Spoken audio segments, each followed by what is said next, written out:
In ancient Greece, the night was accepted to be a beautiful goddess named Nyx. She was there at the dawn of creation as one of the first beings to exist. Impressive, right? After some time passed, Nyx ended up settling down with her edgy brother and they had a few kids. In all seriousness though, Nyx was the only goddess capable of striking fear into the hearts of both gods and man. Amongst her children were beings of death and misery, all creatures that were emboldened by the night. She was revered, feared, and loathed. Who is Nyx? Nyx is the Greek primordial goddess of the night. She, like Gaia and the other primordial gods, emerged from chaos. These other gods ruled the cosmos until the 12 Titans staked their claim. She is also the mother of many children, including the god of peaceful death, Thanatos, and the god of sleep, Hypnos. The Greek poet Hesiod describes Nyx in his Theogony as a deadly night and as an evil Nyx, cementing his opinion of her early on. We can't blame the guy.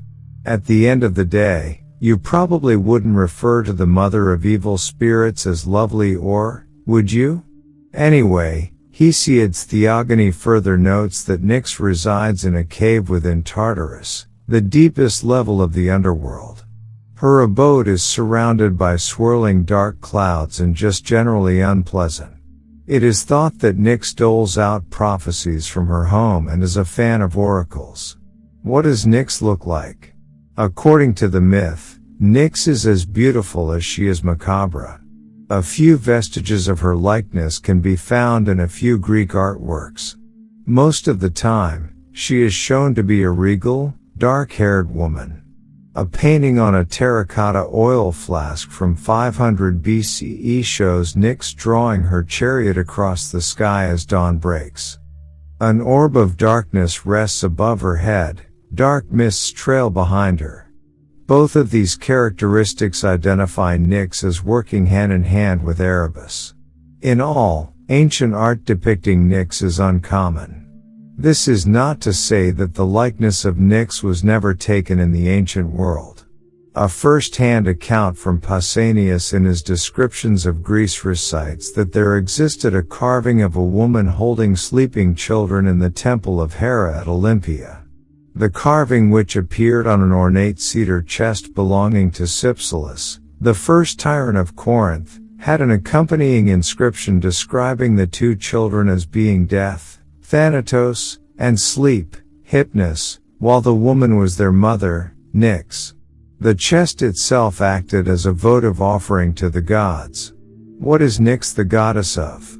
As the personification of the night, Nyx was the goddess of just that.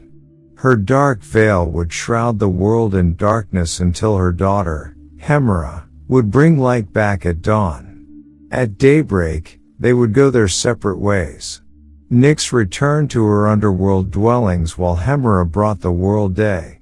When the evening rolled back around, the two would switch positions. This time, Nyx would ascend to the sky while Hemera nestled down into cozy Tartarus. In this way, the goddesses were eternally at opposing ends. Usually, Nyx's name is brought up when the discussion of powerful gods comes around. Sure, she doesn't have a cool, zapping weapon to smite folk with, that we know of, nor does she go out of her way to flex her power often. So, what's the hype around Nyx? Well, one of the more signifying things about Nyx is that she doesn't rely on a celestial body. Unlike the day, which relies on the sun to define it, the night doesn't need the moon. After all, we've had moonless nights, but we have never had a sunless day. Is Nyx the most feared goddess? If you are familiar with Greek mythology, you already know that the other Greek gods and goddesses mean business. Mortals wouldn't dare cross them. But, Nyx? She made even the mighty gods quake with fear. More than anything, most of the Greek deities just didn't want to mess with her. Her cosmological implications alone were enough for other deities to just go nope and walk in the opposite direction. She was the goddess of the night, daughter of chaos, and mother of a whole lot of stuff you want nothing to do with. For these reasons, Nyx is described as having power over gods and men by her son Hypnos in Homer's Iliad. Why is Zeus scared of Nyx? Zeus is scared of Nyx for obvious reasons. She's a shadowy figure, the literal personification of the night. In fact, she is the only goddess that Zeus is on the record fearing. This says a lot, since the king of the gods didn't even fear the wrath of his begrudging wife, Hera. A prime example of Zeus' fear of Nyx crops up in Book 14 of Homer's epic, the Iliad. At some point in the tale, Zeus' wife Hera reaches out to Hypnos, a son of Nyx, and requests that he puts her husband to sleep.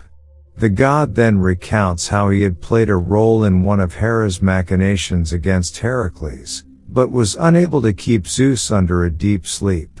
In the end, the only thing that stopped Zeus from drowning Hypnos in the sea was a simple act. Hypnos sought refuge in his mother's cave. It is safe to say that half of Zeus' fear stems from Nyx being an ancient being, while the other half comes from her wielding immense power. That is to say, Nyx is one powerful goddess. A primordial entity of any mythology generally held gargantuan power over any other gods within the pantheon. To put Nyx's power into perspective, even the Olympian gods struggled with their predecessors from a mere generation before them for a decade. The only reason the Olympians won that war was because of their allying with the Hecatonchires and Cyclopes. We can assume that if the gods, allies and all, picked a fight with a primordial being directly, it would be over before it even began. Do Hades and Nyx get along? Now that we've established Zeus is spooked by Nyx, how does the isolationist king of the underworld feel? The Roman poet Virgil would claim them to be lovers and parents of the Erinyes, Furies. However, Greek mythology has a much different interpretation of the relationship between Hades and Nyx. Being the king of the underworld, Hades rules over the realm in which Nyx and her children reside. Since they are underworld denizens, they are subject to the rules and laws of Hades. That is to say, even the dreadful, black-winged Nyx is no exception. In a complicated way, and despite being Hades' great aunt, Nyx is a bit of a co-worker. She envelops the world with dark mists, allowing some of her more malevolent children to run rampant. Now, when we consider that a number of her offspring were in some way connected to death and dying, it totally works out. Who was Nyx in love with? When Nyx emerged from the yawning maw of chaos, she did so alongside another being. Erebus, the primordial god, and personification of darkness, was both Nyx's brother and consort. They worked together to shroud the world in darkness at the end of the day. Out of their union, the couple produced a number of other dark deities. The two also ironically produced their opposites, Ether and Hemera, the god of light and the goddess of day. Despite these exceptions, the brood of Nyx and Erebus frequently played a significant role in fueling the nightmares of mankind. Children of Nyx. Nyx has given birth to several children from her relationship with Erebus.